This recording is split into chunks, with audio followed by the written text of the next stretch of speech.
All right, thank you for staying with Daybreak. This is a national conversation. That's why we'd like to hear what you think. 22422, that's the SMS line. Tell us your name and where you're texting from. Regards the BBI, what are your general thoughts? Do you think it has addressed the issues you may have? Also on Twitter at Citizen TV Kenya, Trevor Mbija, use the hashtag Daybreak. We'll be reading them in just a bit. Or maybe we should bring them up right now because this is a national conversation. Let's see what you're saying on social media. And Tom says this BBI report is skewed towards political issues while ignoring the challenges of the common mwananchi. It's just a document that is going to intrigue another political showdown in the country. We've already gone through that earlier on. Let's see another one here coming through. Just sample some of your views on Twitter. Keep them coming at Citizen TV Kenya, at Trevor Mbija. Use the hashtag Daybreak and 22422. Mule, we're talking about the issue of the 5%. That's a portion of recovered proceeds of corruption that will be given back to the whistleblower. Even implementing this in itself will be the biggest quagmire the country will find itself in, because not all those proceeds are recovered. Also, it's a whole process. It has to end up in the courts. The courts are now under siege even as we speak. It takes ages to do it. And what does that do to witness protection also? Because you don't want to identify the person who actually whistle blew on the biggest corruption case. Well, you saw from one of your viewers, yeah, who was saying that somebody's head may be blown up, yeah, if you don't protect them. I think that for me, as David said, as an incentive, good idea. Yeah. I mean, one of the most interesting personal motivation is what is in it for me. Mm-hmm. So Kenyans will not be able to come out and say this is happening unless there's an incentive. So that's a good thing on itself. But now we have to look at the framework of how this is going to be implemented, because once the cases come out, and they will come out, and there'll be many, there'll be a question of those processes, the judicial processes, the investigative processes, because first it becomes an investigation until it is proven that there is something can be taken to the courts. Yeah. Then the courts have to do their work. Then there must be recovery.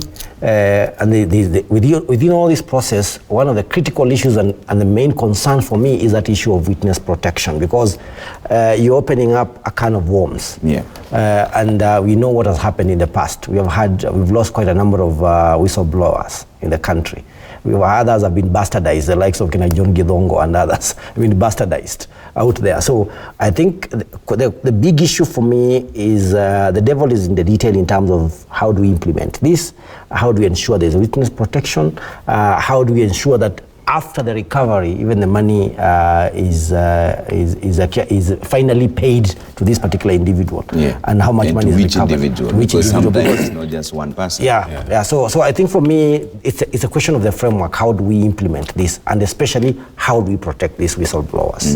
Yeah. One of the things this is one of the proposals in BBI that I'm excited about. Not just the 5%, but the whole issue of the fight against corruption. Yeah. One of the things we have to acknowledge, and at least all Kenyans can agree, corruption is bad for our country. Mm-hmm. Corruption is our number one enemy.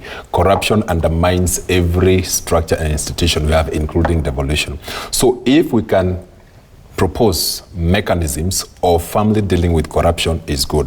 What I like about this particular proposal, well, there are concerns that, whistleblowing could become a thriving industry as people, of course, are, incentivized to try and get the 5%. Yeah. It is also an opportunity to rally Kenyans in the fight against corruption. This is not just an issue for the president, an issue for EACC. It is an issue for all of us. It's basically ensuring that wherever you are as an ordinary citizen in trying to access services, if you are witness to a crime, if you are witness to corruption, if you're frustrated by this, then there are opportunities to report. But what I particularly like is around strengthening EACC to focus on economic crimes, which I think is really important. And because they have been in existence for some time, they have built capacity. If you can stabilize leadership within EACC so that they focus on their work, I think it's a good thing. But what I would want to see for me as a person is severe consequences for anybody implicated in corruption. I think that has been the greatest frustration for people. When you see people who are arrested, they are arraigned in court, but we do not see the specific severe consequences that we'd want to see, because that is what Kenyans want to see.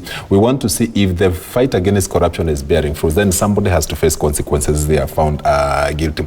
The focus on asset recovery, I think, is a good thing, because the idea is not just arraigning people in court, but to ensure that we also recover the proceeds, or the money that may have been obtained at different. So I would, again, a conversation around how can we recover more, how can we strengthen the fight against corruption. But for me, and I was thinking the media would want to highlight this, one of the proposals within BBI report is that also as media we are insulated from being sued for defamation when you expose, or raise issues that have to do with corruption. I think this is something that you would say it's strengthening the freedom of the media, so that you can do a better job of holding leaders to account in terms of being a watchdog, for the society and for ordinary people, so that we can point out the ills that are happening in society and to ensure that these people are insulated. So these proposals are good in terms of how do we strengthen the fight against corruption, because if we can defeat corruption, then I can say we're on the path to progress and a better future. But the proposals are good, but what about the institutions that are supposed to fight the corruption? And like that is why that is why they are talking about, for example, reforming or making certain changes in EACC. For example, now EACC doesn't have to deal with the ethics component; it's transferred, I think, to NCIC, and again converting it into what you'd call the ethics commission.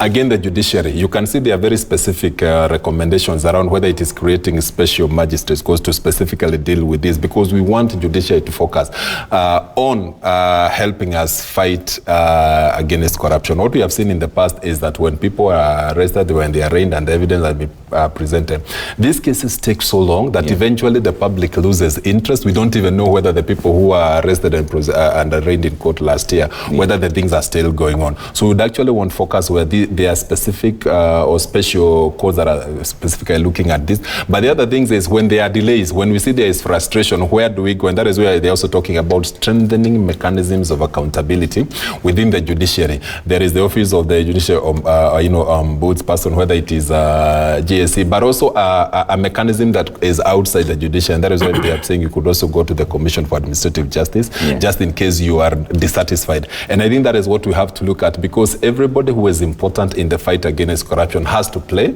their role. And that is why we have to look at this on the side of the executive, on the side of parliament, on the side of these institutions, to ensure the accountability mechanisms are working. Okay, we'll talk about the issue of money follows functions, but first, let's see what you're saying online and on Twitter as well, on social media, everywhere, because this is a national conversation. We'd like to hear your views.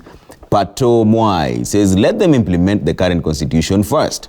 Most of these issues can be implemented without the need for a referendum. Let them do that first, then we can revisit the rest in 10 years. Engineer Lazaro, it's good to hear from you this morning. You say BBI is good for cohesion and to bring an end with the culture of winner takes it all. We don't mind the expansion of the executive so long as we have peace, which is paramount. Mukui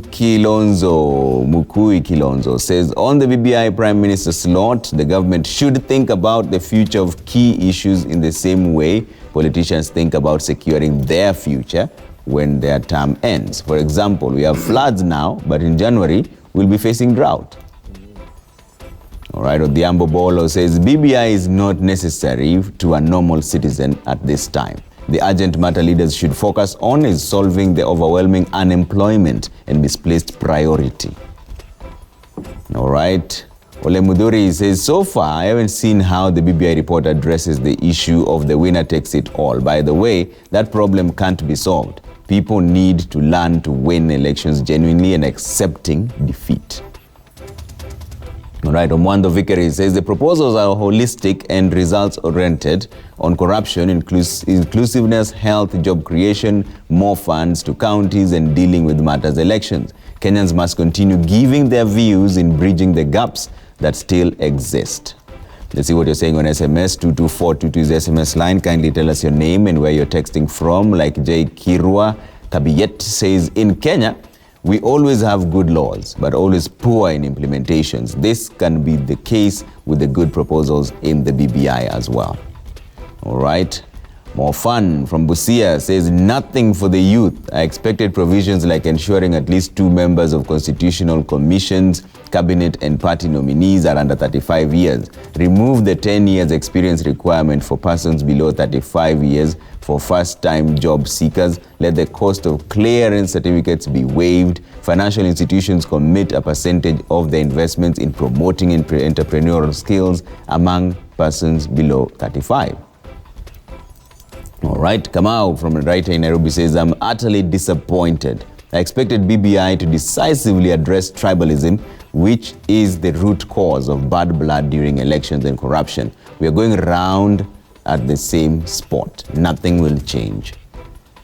Anthony Mabele from Mount Elgon says the BBI report seems to be carrying overwhelming message to Kenyans. The document is good, but we lack patriotic leaders who are ready to sacrifice their muscle and energy for a better Kenya. All right, we appreciate all the feedback coming through. Just keep them coming on 22422. Kindly tell us your name and where you're texting from if you're using the 22422 platform. At Citizen TV Kenya, at Trevor Mbija, #Daybreak is another way you could get in touch with us on social media. We're still talking about the BBI. The official launch is happening in Bomas with crossover there for our team. We're giving you wall-to-wall coverage. But for now, let's take a quick break and then we'll come and wind up on the proposals that we have here.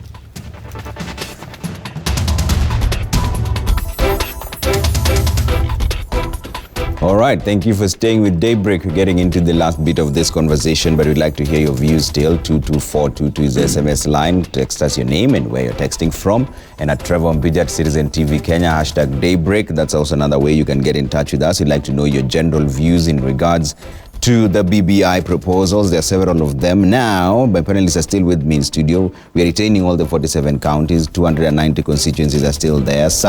There's a proposal here that money follows functions.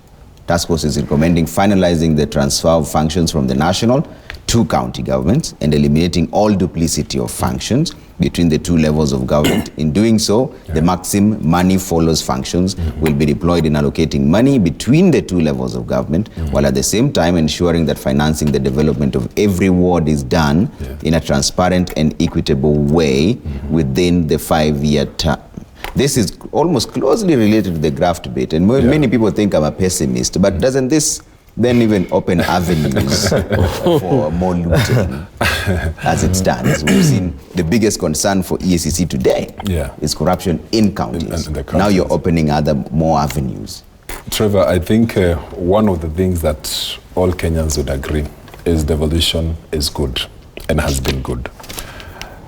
While there have been challenges in the implementation of devolution, we have started seeing certain things happening in far-flung countries that would not have happened before devolution.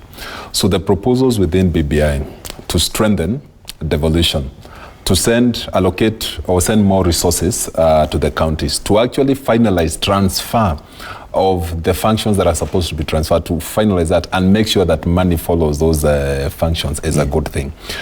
However, even within those proposals, there are proposals to strengthen mechanisms for oversight and accountability at the county level to deal with that issue you're saying. I have always said devolution is good. Sending more money to the county is good because, again, even when you retain it at the national level, we have seen also what corruption does. In fact, I've been saying it's better that we devolve these and send more money to the counties. At least the little that trickles down we're able to see the development that is taking place. I would say, and many people would be excited around these. Of course, the retention of the 47 counties is good because if you had touched any of them, it would have been quite controversial and the report would have been fought. But the fact that we say let the functions be transferred, because the duplicity you have been seeing is part of the reason why you see there is a health ministry that carries a huge budget, and then the health function has been devolved but certain aspects, and therefore you see the duplicity. It also leads to wastage. The fact that they are talking about eliminating this is good. For me, the most exciting proposal for me and devolution is the fact that we saw from 2013-2017 the governors wouldn't make it for second term and new ones came up. They abandoned all the projects and everything funding had been initiated and started new projects. Now, there are proposals to ensure that all the, incomplete projects, when the new governor or government takes charge, they have to complete those projects. I think it's a good thing. And if for some reason they have to deviate from that, there has to be a good reason. So for me, any proposal that sends more money to the counties, any proposal that strengthens the function of counties, and most important that, and Oceani raised earlier, looking at the ward as a primary unit for development to ensure that at the place where people directly interact with these services, you can see, and there's an example in Nairobi, almost every ward you see, even if the governors use this for political gains, everywhere you see, working with the MCs, you'll see a project that has been done by the county government, whether it is a road, whether it is just a 2-kilometer stretch. If we could actually look at ward as a primary unit for development and make sure that the funds and the resources are getting there, whether the MCA supports the governor or not, then we can see a transformation. So I support this proposal in entirety. We just need to strengthen the accountability mechanisms. They are there, and for some reason we are growing. I think I totally support what Sam is saying. Remember in the Punguza Mizigo initiative, one of the main proposals was making the ward the center of development. And when people were discussing that PMI, they were identifying some of the gains that could have been very good for the country. This is one of them, and I think it's been well captured by BBI. So making the ward the centerpiece in terms of all the development agenda in the country, it brings services close to the people. The main victory of the 2010 constitution was devolution, no doubt about it. So it would have been disastrous, actually criminal for BBI not to undertake any proposal of or reforms towards the counties. 37%. We've argued before that if you go to the South American countries where they have devolved units, some of them even have to over 50% of the money, national revenue, is devolved to the counties, because that's where the people are. The central government responsibilities should not be so overarching that they eat into the money that the people are supposed to be getting. So I totally support. I think it's a good idea that the issue of money going to the counties.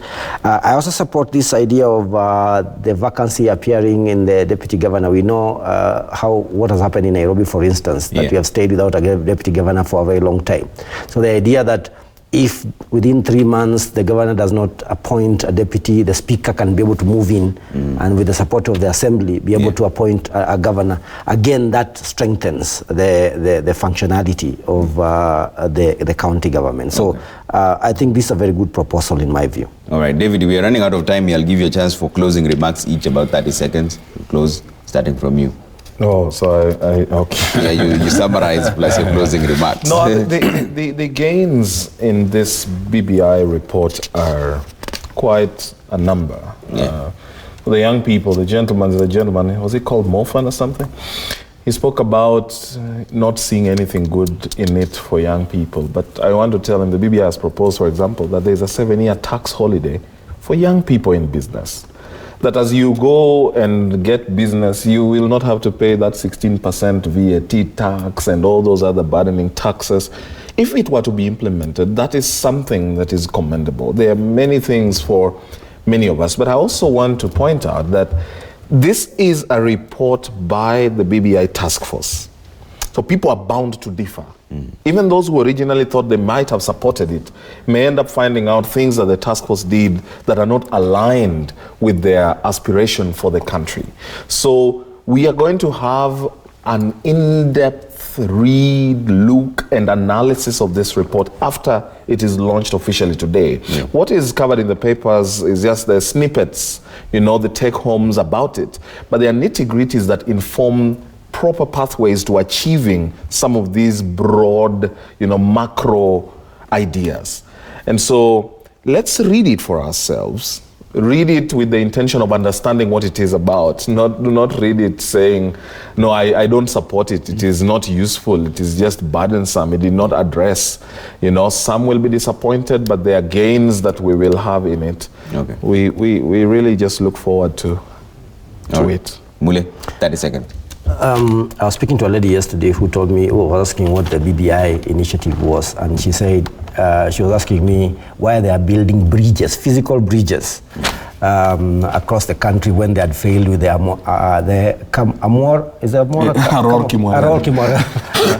So I think my parting shot here is that this information needs to go to the public. They need to be informed about this particular process.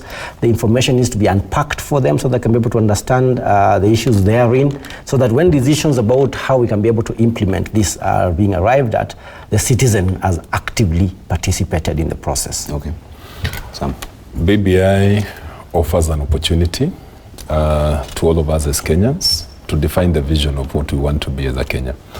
For me, what I like most is the message of inclusivity, because after contested elections and divisions, we still find a way of pulling ourselves out of this crisis. And I think this is a good opportunity. I urge everybody, the citizens, the politicians, the leaders, business people, read, interact with the report, and see what is good and make a decision for yourself. But for now, I would say this offers us a pathway to a better future as all Kenyans if we can implement the proposals that have been made under BBI. All right. Sam Kamau, University Lecturer and Political Analyst, thank you for making time. Mule Musau, National Coordinator, ELOG, asante sana. David Osian, Communication Strategist and Governance and Policy Expert, thank you for making time this morning. I'm sure we'll have this conversation again once the report is finally out and people have read through it. There's a lot of feedback also coming through. Let's see and let's read some of them. We'll be reading some of them throughout the broadcast and throughout the day, because this, like I said, is a national conversation. Peter Kinaro says, we are watching you from KCC Malewa in Naivasha. I support that BBI report and hope it will not divide us. All right, let's see what else you're saying online. Kibichoi John says, if we are all put aside our selfish interests, and ambitions like Uhuru and Raila did, then we will all agree BBI is a game changer on how Kenya is governed. Ole Muturi says, by the way, did we need the BBI report? I mean, there's a report for each of the items they are in. The Waki report, the Dungu report, the Kriegler report, and the many other reports. They should have publicized and harmonized them. Or maybe they don't favor certain individual interests. Ramayo Bolga says, BBI is good because it will end this political drama. Resources and fund will be channeled to our counties too. Eskandanda says, I'm concerned that no tangible action has been highlighted on dealing with the corrupt. EACC should be given more powers to investigate corruption instead of the DCI Kenya, who should be left to complement the police to investigate other criminal cases.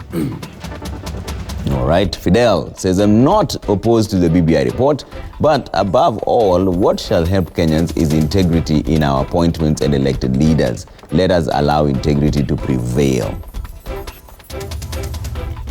All right, let's take a quick break here on Daybreak. When we come back, we'll be taking you straight to the Bomas of Kenya. That's where the official launch is happening. Sam Gituku is standing by. Francis Gashuri is also there. And we also have Waweru Wanyambura from our sister station, Inoro TV, wall-to-wall coverage. Keep your views coming, 22422 at Trevor Mbija, at Sam Gituku, Citizen TV, #Daybreak. We'll sample some of them throughout the day, because this is the national conversation. See you in just a bit.